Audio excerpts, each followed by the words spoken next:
بسم اللہ الرحمن الرحیم۔ جان ستمگر اذا قلم فروا خالد۔ قسط نمبر 22۔ کیا پتہ ایسا کرنے میں اس لڑکی کی کوئی بھلائی پوشیدہ ہو۔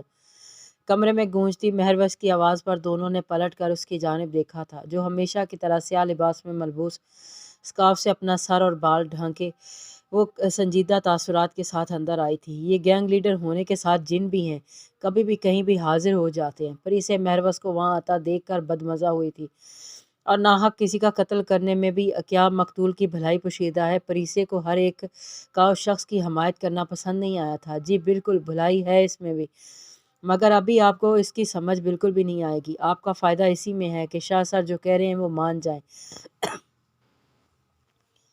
ان کی اس بات سے انکار کر کے ایسا نہ ہو کہ بعد میں آپ کو پچھتانا پڑے۔ مہروش نے اسے نرمی سے سمجھانا چاہا۔ میرو میم، وہ سر کہہ رہے ہیں کہ پریسے جی کو باہر بھیج دیں، کیک بھی بن چکا اور کوئی گل شیر نامی شخص ان سے ملنا بھی چاہتا ہے۔ انم کی اطلاع پر مہروش نے اسے باہر آنے کا کہا تھا۔ وہ شاویز کی ضد سے کیک تو بالکل بھی نہیں کھانا چاہتی تھی، مگر گل شیر سے ملنے کا سن کر وہ فوراً باہر کی جانب بھاگی تھی۔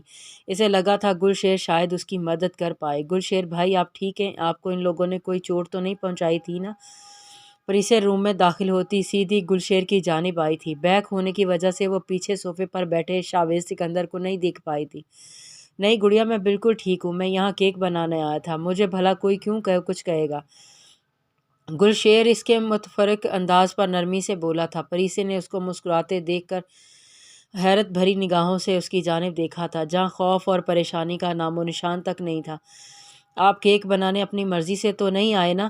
وہ جلاد وحشی آپ کو زبردستی گن پوائنٹ پر اٹھا کر لایا ہوگا نہ، جیسے مجھے لایا، اور ضرور دھمکی بھی دی ہوگی۔ کیا یہ لوگ آپ کو جاننے دیں گے نا؟ اب آپ ان کی اصلیت کسی کو نہ بتا دینا، اس لیے آپ کو نقصان تو نہیں پہنچائیں گے نا؟ پریسے کو گل شیر کا اتنا بے فکرہ انداز چونکا دے رہا تھا۔ نہیں گڑیا، مجھے یہاں اغوا کر کے نہیں، میری مرضی سے لایا گیا ہے، اور ان لوگوں نے مجھے کوئی دھمکی نہیں دی۔ میں بس ابھی جانے ہی والا تھا، سوچا ایک بار تم سے مل لوں۔ گل شیر کی بات پر پریسے اپنی گول گول آنکھیں گھما کر اسے گھورا تھا، مگر ابھی اس سب کا ٹائم نہیں تھا اس کے پاس۔ آپ میرا ایک کام کریں گے پلیز؟ بابا یا سفیان تک میرا پیغام پہنچا دیں، انہیں بتانا ہے کہ بلیک سٹار کا سب سے بڑا گینگسٹر شاویز سکندر ہے، اور بہت نفرت کرتا ہے ان دونوں سے، انہیں مارنا چاہتا ہے۔ آپ پلیز یہ سب انہیں بتا دیجیے گا۔ پریسے گل شیر کی جانب مخلجی نگاہوں سے دیکھتی نان سٹاپ بولے جا رہی تھی۔ گل شیر اس سے زیادہ شاویز سکندر کے ہر لمحے بدلتے تاثرات کو دیکھ رہا تھا۔ وہ سمجھ چکا تھا اب اس بے وقوف لڑکی کی خیر نہیں ہونے والی۔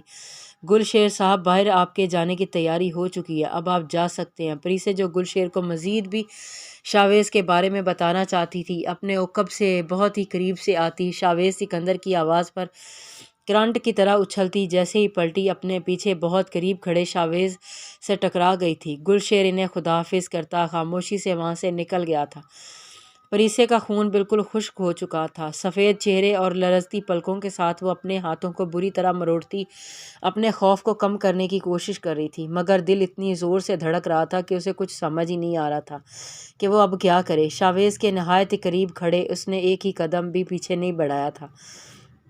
تمہیں لگتا ہے کہ میرے بارے میں کچھ بھی اپنے سو کالڈ باپ اور منگیتر کو بتاؤ گی تو مجھے ذرا سا بھی فرق پڑے گا؟ وہ لوگ میرے بال بھی بھینگا نہیں کر سکتے، مگر میرا وعدہ ہے تم سے، ان کا جینا حرام کر دوں گا۔ کل تمہیں میں یہاں سے آزاد کر دوں گا، اور تم واپس افندی مینشن میں جا کر وہی کرو گی جو میں نے کہا ہے تم سے۔ ذرا سی بھی ہوشیاری دکھانے کی کوشش کی تو افندی مینشن کے لوگوں کی ایک ایک کر کے لاشیں ملنا شروع ہو جائیں گی، یاد رکھنا۔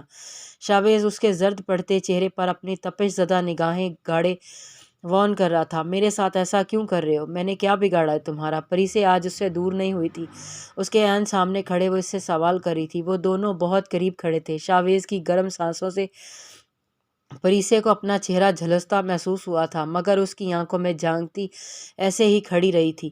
اس کے وجود سے اٹھتی بھینی بھینی خوشبو شاویز سکندر کو ایک ایک بار بھی پھر اپنی جانب مائل کر رہی تھی، مگر وہ خود کو اور اپنے جذبات کو قابو میں رکھنا بہت اچھے سے جانتا تھا۔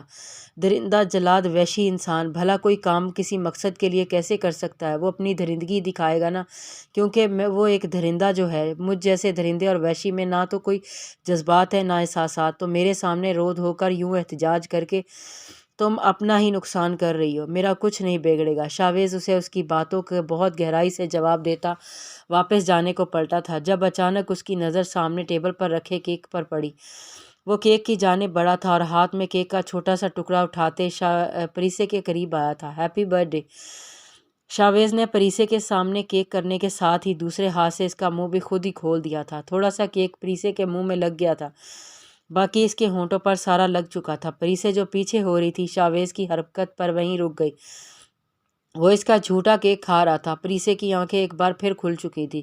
اقرا نے تو اسے یہی بتایا تھا کہ شاویز نہ تو کسی کا جھوٹا کھاتا تھا اور میٹھا تو بالکل بھی نہیں کھاتا تھا۔ پھر اس کی یہ حرکت، پریسے کا دل بہت زور سے دھڑکا تھا، اسے اپنا سر چکراتا ہوا محسوس ہوا تھا۔ شاویز بنا مزید کچھ بولے واپسی کے لیے پلٹا تھا جب اچانک چھن کی آواز کے ساتھ اس کی پاکٹ سے کچھ نکل کر زمین پر گرا تھا۔ پریسے نے جلدی سے آگے ہو کر دیکھنا چاہا تھا مگر شاویز اسے پہلے ہی اسے اپنی مٹھی میں قید کرتا وہاں سے نکل گیا تھا۔ یہ تو کوئی جولری تھی نا اس کے پاس، کیا یہ کسی لڑکی سے محبت کرتا ہے؟ کون ہو سکتی ہے وہ لڑکی؟ مجھے اقرا سے پوچھنا ہوگا، کیا پتہ وہ لڑکی سے پاگل سنکی کا دماغ جگہ پر لگانے پہ میں کوئی مدد کر سکے۔ پریسے ٹیشو لے کر اپنے ہونٹوں سے کیک صاف کرتی شاویز کی یہ حرکت فراموش کرتی اگلے مشن پر لگ چکی تھی۔ حازم ہیبا کو بے ہوش کر کے بیڈ پر لٹا کر روم کو ہر طرف سے اچھی طرح لاک کرتا باہر نکل آیا تھا۔ کان میں اس نے ایک ایئر پیس لگا رکھا تھا جو اس تک ہیبا کے تکیے کے پاس لگے اسپیکر سے اس کی سانسوں کی آواز اس تک پہنچا رہا تھا تاکہ حازم کو پتہ چل سکتا کہ وہ بالکل ٹھیک ہے اور سو رہی ہے۔ چاروں جانب گارڈ نے ہر رستے کو گھیر رکھا تھا۔ حازم بہت اچھے سے جانتا تھا کہ ہیبا کی ماں اور بہن کو کہاں رکھا گیا ہے۔ وہ سب سے پہلے ان تک پہنچ کر بحفاظت انہیں یہاں سے نکالنا چاہتا تھا۔ ہیبا کو ساتھ نہ لانے میں بھی اس کی سیکیورٹی تھی۔ وہ جانتا تھا جس طرح اس وقت وہ بڑھ رہا تھا وہ جگہ خطرے سے خالی نہیں تھی۔ اسے تو پھر شمشیر خان بلیک سٹارز کی دہشت کی وجہ سے چھوڑ دیتا، لیکن اگر انہیں ہیبا کے یہاں ہونے کی ذرا سی بھی بھنک پڑ جاتی تو انہوں نے ہیبا کو نہیں چھوڑنا تھا۔ حازم کو اس کی مخبری نے اطلاع دی تھی کہ شمشیر کو ہیبا کے حوالے سے شک ہو چکا ہے، اس لیے حازم اس کے حوالے سے اتنی احتیاط برت رہا تھا۔ حازم نے پہلے کوریڈور میں ٹہلتے تہہ خانے کے راستے کا اندازہ لگایا تھا، پھر سب سے نظر بچا کر وہ ٹیرس سے اتر کر پایوں سے اتر کر تہہ خانے کے روشن دان تک آن پہنچا تھا۔ اپنی جیب سے اپنا خاص ہتھیار نکالتے اس نے سب سے پہلے روشن دان کھولا تھا اور اگلے ہی لمحے تہہ خانے میں کسی گارڈ کو نہ پا کر وہ اندر اتر گیا تھا، جہاں سکڑی سمٹی بیٹھی ہیبا کی ماما اور چھوٹی بہن کو دیکھ کر حازم کے دل کو کچھ ہوا تھا۔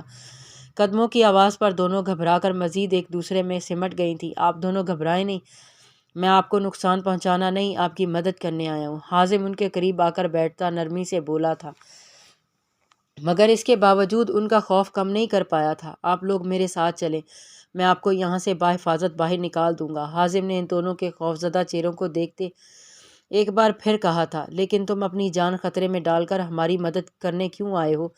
نجمہ بیگم نے مشکوک نگاہوں سے اسے دیکھا، کیونکہ جس میں میری جان بستی ہے اس کی جان آپ لوگوں میں قید ہے۔ حازم یہ الفاظ اپنے دل میں ہی ادا کر کے رہ گیا تھا۔ مجھے ایس پی صاحبہ نے بھیجا ہے، میں آپ کی مدد کر کے اپنی ڈیوٹی پوری کر رہا ہوں، آپ جلدی سے چلیں میرے ساتھ، ایسا نہ ہو یہاں کوئی آ جائے۔ حازم انہیں بہت مشکل سے خود پر اعتبار کرواتے انہیں ساتھ لیے واپس اسی رستے سے نکل آیا تھا۔ وہ جیسے ہی لان میں آئے تھے حازم کے اشارے پر اس کے آدمی نے پورے بنگلے کی لائٹ کا کنیکشن کاٹ دیا تھا۔ ہر شے اندھیرے میں ڈوب گئی تھی۔ حازم ان دونوں کا ہاتھ پکڑے گیٹ پر کھڑے اپنے آدمی کو اشارے پر گیٹ کا دروازہ کھولنے کا کہتا دونوں کو باہر موجود جنید کے پاس بحفاظت چھوڑتا واپس اندر آ گیا تھا۔ شمشیر خان پر اس کی نظر اس وقت سے تھی جب اس نے ہیبا پر حملہ کروایا تھا۔ شمشیر خان کے وہم و گمان میں بھی نہیں تھا کہ اس کے آس پاس کچھ آدمی بلیک سٹارز کے بھی کام کر رہے تھے۔ ہمدان اپنی ایک امپورٹنٹ میٹنگ اٹینڈ کرتا اپنے دوسرے گھر جانے کی بجائے واپس صدیقی ولا لوٹ آیا تھا۔ اسے اجالا کی وجہ سے اپنے گھر والوں کی بہت ٹینشن تھی۔ زین پر پہلے حملہ ہو چکا تھا، وہ اب کسی اور کا رسک نہیں لینا چاہتا تھا۔ ہمدان جس طرح بنا کھانا کھائے چلا گیا تھا کسی کو بھی اندازہ نہیں تھا ہمدان اب دوبارہ واپس آئے گا، اس لیے گیسٹ روم سیٹ نہ ہونے کی وجہ سے فرح نے اجالا کو آج رات کے لیے ہمدان کے روم میں بھیج دیا تھا، جہاں بہت عرصے سے ہمدان نے قدم نہیں رکھا تھا، مگر فرح پھر بھی انجانے کس امید پر ہر روز اس کا روم صاف کرتی تھی۔ اجالا ہمدان کے بیڈ پر اس کے کمفرٹیبل میں دبکی خواب و خرگوش کے مزے لوٹ رہی تھی۔ اس کے وہم و گمان میں بھی نہیں تھا کہ ہمدان واپس آ جائے گا۔ ہمدان روم میں داخل ہوتا زیرو پاور کی روشنی آن دیکھ کر حیران ہوا تھا۔ وہ نہیں چاہتا تھا کہ کسی کو بھی اس کی آمد کی اس وقت اطلاع ملے، اس لیے وہ بنا لائٹ آن کیے اپنے بیڈ کی جانب بڑھ گیا تھا۔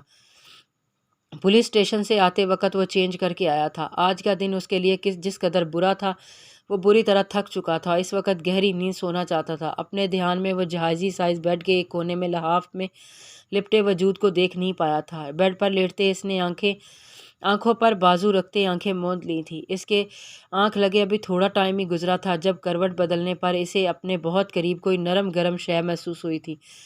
ہمدان نیند میں اسے تکیہ سمجھتا اپنی عادت کے مطابق اپنے مزید قریب کھینچ چکا تھا۔ مہروش جو گہری نیند سوئی ہوئی تھی، اپنے اوپر محسوس ہوتے بھاری وزن اور کچھ لمحے بعد کمر میں محسوس ہوتے کھچاؤ پر اس نے پٹ سے آنکھیں کھول دی تھی، مگر سامنے کا منظر دیکھ کر اس کا شرم سے ڈوب مرنے کو دل چاہا تھا۔ وہ اس وقت ایس پی ہمدان صدیقی کے بہت قریب اس کی باہوں میں تھی۔ مہروش نے ہمدان کے سینے پر دونوں ہتھیلیوں کا دباؤ ڈالتے اسے خود سے دور دھکیلا تھا۔ اسی لمحے ہمدان کی بھی آنکھ کھل چکی تھی۔ مہروش کو اپنے اتنے بے انتہا قریب اپنی باہوں میں دیکھ کر ہمدان کے چہرے پر پہلے ناسمجھی، حیرانگی اور پھر شدید غصے کی لہر دوڑ گئی تھی۔